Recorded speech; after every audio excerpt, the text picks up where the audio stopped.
Шведийн төв хэсэгт орших Forsmark атомын цахилгаан станцын хажууд байрлах жижиг тосгон цөмийн хаягдал хадгалах газар болохоор болжээ. Хүний хүрээлэн байгаа орчноос дараагийн хэдэн зуун жил тусгаарлах 12,000 орчим тонн цөмийн хаягдлыг жижиг хотод буулгахыг нутгийн орчин суугчид зөвшөөрч бэлтгэл ажилд оржээ. 30-аас 40 жил хөргөгч агуулгад хадгалж байсан 12,000 тонн цөмийн хаягдлыг газрын гадаргаас доош 600 гаруй метрийн гүнд цацрагддаг бодисоос нэвтрдэггүй тусгай зисметалын хантай агуулгад байрлуулахар болжээ.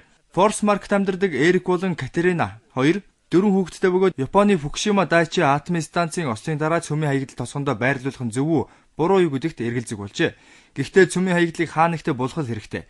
Энэ яагаад болж болохгүй гэж үзэж байгаагаа өрхийн тэргүүн ярьсан байна. Шведийн засгийн газар тэдний гэр бүлийг аюулгүй газар нүүлгэх байх хэмээн найдаж байгаагаа ярьжээ. Швед улс нь атомын станцыг ашиглахыг дэмждэг улс биш хэдий ч нийт эрчим хүчнийхээ 50% 10 атомын цахилгаан станцаас хангадаг юм байна. Цөмийн хаягдлыг хадгалах газрыг сонгохын тулд Шведийн эрх баригчид 2 мужийг сонгон авчээ. Мэдээж газар ашигласны төлбөр төлнө. Остамар мужийн захирагч Жекоб Спанденберг саналыг хүлээн авсан байна. Нутаг дэвсгэр дээрээ цөмийн хаягдал хадгалах нь тэмж эрсдэлтэй гэж үзэхгүй байгаагаа захирагч Жекоб Спанденберг хэлсэн байна.